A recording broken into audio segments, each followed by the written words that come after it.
All right, today's power tip, we're going to talk about the over-the-top move and the things that are physically or potentially physically stopping us from getting into the right positions that cause that kind of weak shot for us righties, right over the top, this weak shot that causes either a ball to be a dead pull to the left, depending on our club face, or something that tends to, for most of us, start left and leak back to the right, which causes a lot of spin.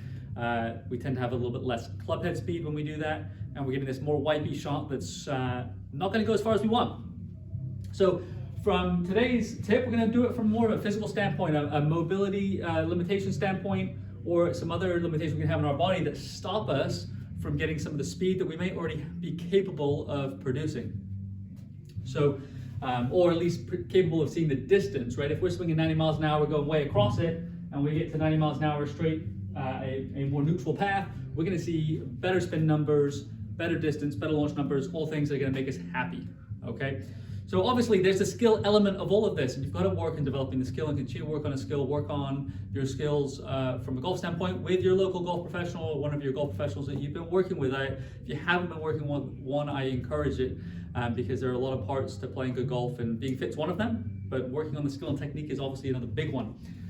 So let's talk about physically what we tend to see. There's three big things that we tend to see, and I'm going to go general rules, but three big things we tend to see when we are having an over-top move from a physical standpoint, okay? So one physical standpoint is hip limitation, okay? So hip limitation tends to be in the stance of rotation on our trail hip, as well as rotation to our lead hip, which if we're really stiff in our hips, we have a harder time separating our upper body and our lower body. So that means when we torque ourselves up, we have coiled our spring so much that when we try and separate from this position, it's really hard because we've just got nowhere to go, right? We're completely wound up because we're trying to get into a certain position in our backswing, and we're trying to find every piece of movement or flexibility from our body that we can, so we kind of block ourselves up, okay? So if you have tight hips, it is absolutely imperative that you work on it as best as you can. If you're not sure, you reach out to us or reach out to your trusted golf fitness professional. Number two, we're going to talk about, I'm going to kind of pair these together, they're not quite together, but upper back and lead shoulder limitations. So if we are, again, wound up and we have lead shoulder limitations, what that can happen as soon as we get into our optimal backswing position. Number one is we're going to have a hard time getting to where we want to be. So we might feel like we're limited already, or standing up a little bit, or flattening out a little bit. But then what happens once we're already wound up, we have a harder time again separating. So what happens is we throw out in front, right? So everything gets thrown out in front, and then from there we can stand up and go across it. So those are the two physical limitations, or kind of really three. There's still more, right? But we're going to go through the generalizations.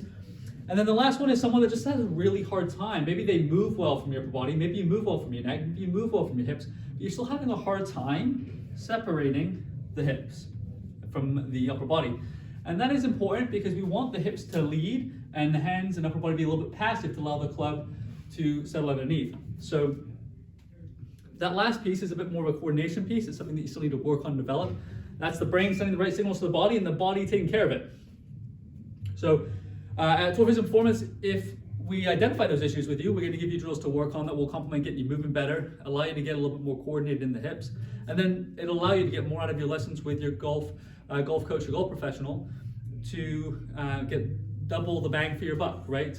Work on the physical side and then work on the swing and technical side. So that's your power tip for today. It is identify the spots that are holding you back. Those are three common areas, and then put in a plan to get them moving a little bit better to allow you to, if you are someone that comes across and over the top, then you're going to get big gains, because if you get the club to start to shallow out a little bit because you're physically moving better, your impact gets better, you're the person that can gain 30, 40, 50 yards when all things are equal. You gain a few miles an hour speed, the club's in a better position, impact is better, the ball spins less usually, which is a good thing if you're someone that slices across it a bunch, and you can pick up big distance. So there you go. A couple things to peek at if you're looking at figuring out how do I reduce my over-the-top move, and some of the ways in which you can get it better are on our channel. Monday Mobility Tips, got a bunch of them. And if you're not sure, you reach out to us directly. We'll be happy to assess you, bring you through our 13-point kind of golf checklist, as well as our 3D motion, all that other stuff for you to help you out.